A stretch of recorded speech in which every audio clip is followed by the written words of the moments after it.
we are talking about some of the unique vetting that needs to happen when you purchase waterfront property in Florida. Now, as a lifelong boater myself, one of the reasons I live in Florida is the boating. It is amazing. Fishing, diving, exploring, adventures, cruising. Florida is a boater's heaven. And homes on the water, like this one, we're on a canal here in Lighthouse Point, are more accessible than you might think. But before buying a waterfront home, there's some important things you should know that you need to take into consideration when buying a waterfront home. The first thing is the seawall. So the seawall is the wall that prevents your land from falling into the water and you literally losing your property. So the seawall is the most important component of any waterfront property. And if we look behind us here at our next door neighbor, this is a seawall. And this is a very good seawall. As you can see, this is strong concrete. And under this dock here that we have below us, this is also brand new concrete. And these are concrete pilings shrouded in synthetic lumber. We'll get a little more into that. But the first thing to take into account when you are evaluating a property that's waterfront is the seawall. What is the integrity of the seawall? Now, if the integrity is poor, you just want to know that in advance. It can always be remedied. In the case of a home like this, it is a solid concrete, which is the preferred method of construction, a solid concrete seawall. So number one, waterfront property, seawall.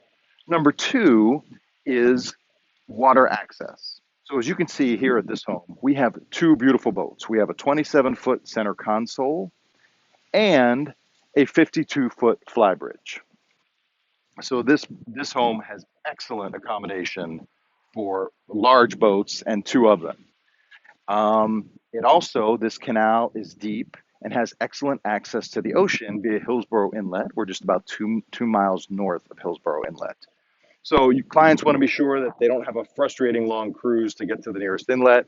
You want to make sure you take all those things into account. The depth of the water, the access, no fixed bridges if you have a tall boat with a fly bridge or a tower.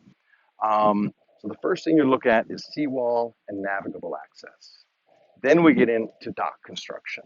So this docking material is a synthetic lumber. Synthetic lumber looks like wood, installs like wood, but lasts much longer. It's easier on your feet, it doesn't splinter, and it's just indestructible to the salt and corrosion of being a waterfront property. The waterfront and the dock, these are the types of things you need specialized inspectors to inspect. It's not something you just come in and say it looks nice. And there's two reasons why.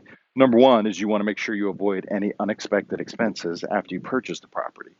But number two, there are zoning restrictions in Florida where it's certainly not the case with this property, but where docks have been built that no longer comply with zoning. So if the dock was destroyed in a storm or removed to be replaced, it would not be able to be replaced. So it's very important to make sure you understand the zoning and the riparian access or riparian rights of the property that you're considering for waterfront property in Florida. The other thing you need to consider is floodplains and elevation. So it's important for the protection of your property as well as your insurance rates. So for example, as you can see with this particular home, this property goes up substantially in elevation as we move away from the water. And of course, your survey will provide more details on this, but we can see clearly this property is very well elevated from the water. That means that your insurance is going to be reasonable and you're going to be well within zoning and regulatory compliance. So those are just some of the things that we look at. As a lifelong boater myself, I love working with my clients that want to buy waterfront properties. There's so many waterfront options here in Florida, and there's so many ways to enjoy the boating lifestyle for less than you might think. And of course, it's accessible year-round to those of us in Florida.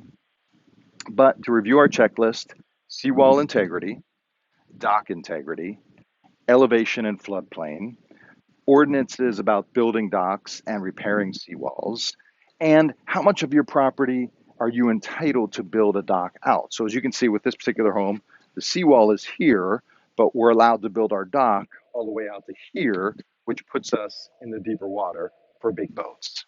So there are a lot of things to take into account when evaluating waterfront property, and it can be a little overwhelming. But as long as you go step by step and make sure you have all the right team and resources in place to inspect the property before you make a decision, a buying decision, you will have an amazing piece of property and you will be able to thoroughly enjoy the wonderful boating lifestyle here in South Florida. Thank you for your time today. So, as we were talking about, there are a lot of things to take into account with when considering waterfront property. And we forgot to mention one for you that is really unique to Florida waterfront property. And that is mangrove preservation and rules and regulations around mangroves. So, mangroves are very important trees that grow right at the water's edge here in Florida that help maintain the ecosystem and the environment. And they are protected by state statute here in Florida. So you cannot remove or trim mangrove trees on your property without checking the proper ordinances and having professionals who know how to do it according to Florida statute. So a lot of things associated with waterfront properties. We forgot one. Sorry about that. But we wanted to update you too. In addition to docks, seawalls, elevations, floodplains, local ordinances on how far out into your riparian rights extend, it's important to understand the mangroves. And if you have mangroves on your property, how they will impact how you can maintain and manage your property and what you have to do it properly, legally according to Florida statute. Again, it can sound like a lot, but as you take a look at all these beautiful homes here, and particularly in Lighthouse Point, but all over the state of Florida, as long as you have the team on your side to manage your purchase process, thoroughly vet any properties you're evaluating, you will enjoy an amazing waterfront home and the amazing boating lifestyle here in Florida.